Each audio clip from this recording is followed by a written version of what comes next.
అరాచకాలు ప్రతి విషయంలో కూడా బీఆర్ఎస్ ఇవాళ తెలంగాణ ప్రజలకు ఒక శ్రీరామ రక్షలాగా ఒక కవచంలాగా నిలబడతా ఉంది. నువ్వు ఏం చేసినావు రేవంత్ రెడ్డి? నువ్వు 18 నెలలు అయింది, ఒక్క మంచి పని ఉన్నదా? కేసీఆర్ కిట్టు బంధు పెట్టినావు, రైతు బంధు పెట్టినావు, ఇవాళ బతుకమ్మ చీరలు బంధు పెట్టినావు, విద్యార్థులకు ఫీజు రియంబర్స్మెంట్ బంధు పెట్టినావు.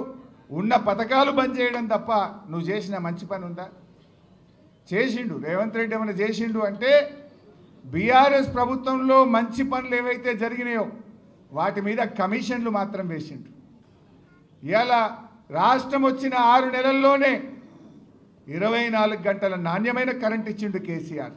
పరిశ్రమలకు, రైతులకు, గృహాలకు కరెంట్ ఇస్తే ఆ కరెంటు మీద కమిషన్ వేసిండు. ఇవాళ కాళేశ్వరం ప్రాజెక్టు కట్టి 20 లక్షల ఎకరాలకు బీఆర్ఎస్ ప్రభుత్వం నీళ్లు ఇచ్చింది. ఈ మూర్ఖులు ఏం మాట్లాడతారు? ఒకడంటాడు 1 ఎకరానికి నీళ్ళు రాలేదంటాడు, ఒకడంటాడు 50,000 ఎకరాలే వచ్చినాయి అంటాడు, ఒకడంటాడు 1,00,000 ఎకరాలకే నీళ్ళు వచ్చినాయి అంటాడు. నేనంటలేను, నీ ఇంజనీర్లు ఈ కాంగ్రెస్ ప్రభుత్వానికి ఇచ్చిన నివేదికలో 20 లక్షల ఎకరాలు కాళేశ్వరం ద్వారా కొత్త ఆయకట్టు స్థిరీకరణ జరిగింది అని నీ ఇంజనీర్లే చెప్తా ఉన్నారు. అలాంటి అద్భుతమైన ప్రాజెక్టు కాళేశ్వరం మీద ఒక కమిషన్ వేసిండు. అంటే బీఆర్ఎస్ ప్రభుత్వం చేసిన మంచి పనుల మీద కమిషన్లు వేస్తున్నావు. నీ పాలనలో కాంట్రాక్టర్ల దగ్గర 20% కమిషన్లు తీసుకుంటున్నావు. ఆనాడు జరిగిన మంచి పనుల మీద కమిషన్లు వేసుడు, నీ పాలనలో కాంట్రాక్టర్ల దగ్గర 20% కమిషన్లు తీసుకున్నాడు. ఇంతకు మించి నువ్వు చేసింది ఏమన్నా ఉన్నదా? నువ్వు చేసిన ఒక్క మంచి పని ఉన్నదా? ఒక్కసారి అలా ఆలోచించాల్సినటువంటి అవసరం ఉంది. ప్రజలకు అర్థమైపోయింది. ప్రజలు మళ్ళీ కేసీఆర్ కావాలి, బీఆర్ఎస్ కావాలని కోరుకుంటున్న పరిస్థితి ఉంది. ఇవాళ రేవంత్ రెడ్డి మాట్లాడితే పైసలు లేవంటాడు, దివాలా దివాలా అని మాట్లాడతాడు. నా దృష్టిలో ఎవడైతే తెలంగాణ రాష్ట్రం దివాలా దివాలా అని మాట్లాడుతుండ్రో వాళ్ళంతా దివానాగాన్లే. దివానాగాడు ఎవడన్నా అయితేనే వాడు దివాలా అని మాట్లాడతాడు. కేసీఆర్ ఎప్పుడు మాట్లాడినా ఒక ఆత్మవిశ్వాసం కలిగిస్తుండే.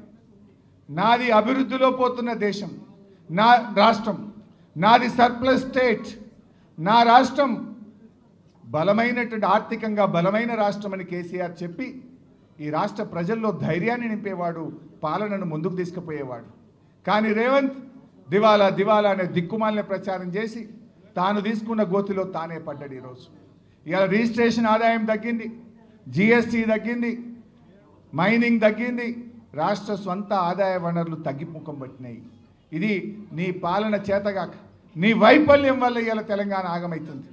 కేసీఆర్ హయాంలో రాష్ట్ర అభివృద్ధి, రాష్ట్రం యొక్క ఆదాయం ఆకాశం వైపు చూస్తే రేవంత్ ఏడాదిని అర్థంలో అది నేల వైపు చూస్తూ ఉంది. నాడు రాష్ట్రం యొక్క ఆదాయం 60,000 కోట్ల నుంచి 2,60,000 కోట్లకు 10 ఏళ్లలో కేసీఆర్ పెంచి చూపించిండు. కానీ రేవంత్ ఏడాదిని అర్థంలో ఆదాయం తగ్గుముఖం బట్టి నేలముఖం చూస్తున్నటువంటి పరిస్థితి వచ్చింది. ఇది నీ వైఫల్యం, నీ చేతకాంతనం వల్ల జరిగింది. బట్ ఏది ఏమైనా ఇవాళ ప్రజలు క్లియర్గా ఉన్నారు. ఇవాళ ఎన్నికలు జరిగితే 100 సీట్లతో మళ్ళీ బీఆర్ఎస్ అధికారంలోకి వస్తుంది. కొంతమంది మాట్లాడుతున్నారు బీజేపీతో బీఆర్ఎస్ కలుస్తుంది లేదా పొత్తు పెట్టుకుంటుందని. కేసీఆర్ గారు మొన్ననే కుండబద్దలు కొట్టినట్టు చెప్పిండు. అయినా అసలు బీజేపీకి తెలంగాణ మీద హక్కు ఉన్నదా? ఆనాడు 1996లో 1 ఓటు 2 రాష్ట్రాలని చెప్పి 2000 సంవత్సరంలో 3 రాష్ట్రాలు ఏర్పాటు చేసి తెలంగాణకు మొండి చేయి చూపిందే బీజేపీ. చంద్రబాబుకు భయపడి తెలంగాణ ఇయ్యకుండా తెలంగాణ ప్రజల్ని మోసం చేసిందే బీజేపీ. అసలు కేంద్రంలో 8 ఎంపీలు గెలిపిస్తే గుండు సున్నా పెట్టి బడ్జెట్లో తెలంగాణకు మొండి చేయి చూపిందే బీజేపీ. ఇవాళ పోలవరం జాతీయ ప్రాజెక్టు ఇవ్వడం కాక బనకచెర్ల గోదావరి లింకుకు మళ్ళా తెలంగాణ నోరుగొట్టి తెలంగాణలో గోదావరి నీళ్లకు అన్యాయం చేసే అక్రమ ప్రాజెక్టుకు వత్తాసు బలికి నిధులు ఇస్తున్నదే బీజేపీ. ఇంకా బీజేపీ ఏ ముఖం పెట్టుకున్నాడు? ఏం చేసింది బీజేపీ? ఓ జాతీయ ప్రాజెక్ట్ ఇచ్చిందా? ఒక మెడికల్ కాలేజ్ ఇచ్చిందా? ఏం చేసింది బీజేపీ? తెలంగాణకు అన్యాయం చేసింది బీజేపీ. గోదావరి బనకచెర్ల మీద కిషన్ రెడ్డి మాట్లాడాడు, బండి సంజయ్ మాట్లాడాడు, ఈటల రాజేందర్ మాట్లాడాడు. ఎందుకు మాట్లాడరు అని నేను అడుగుతా ఉన్నా. ఆ బనకచెర్ల గోదావరి ప్రాజెక్టు తెలంగాణ అది శాపం కాబోతుంది. అది కడితే గోదావరి జలాల్లో తెలంగాణకు తీవ్రమైనటువంటి నష్టం జరుగుతుంది.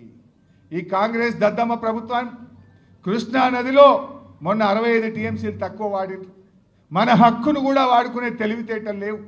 గోదావరి బనకచెర్ల ప్రాజెక్టు ఆపే విషయంలో ఇవాళ రాష్ట్రంలో కాంగ్రెస్ ప్రభుత్వం పూర్తిగా ఫెయిల్ అవుతున్నటువంటి పరిస్థితి ఉన్నది. బట్ ఏది ఏమైనా బీఆర్ఎస్ ఉన్నది, మేము వదిలిపెట్టాం. రాష్ట్ర ప్రభుత్వం ఫెయిల్ అయితే బీఆర్ఎస్ ప్రభుత్వం అవసరమైతే సుప్రీంకోర్టుకు వెళ్ళైనా సరే గోదావరి బనకచెర్ల ప్రాజెక్టును ఆపి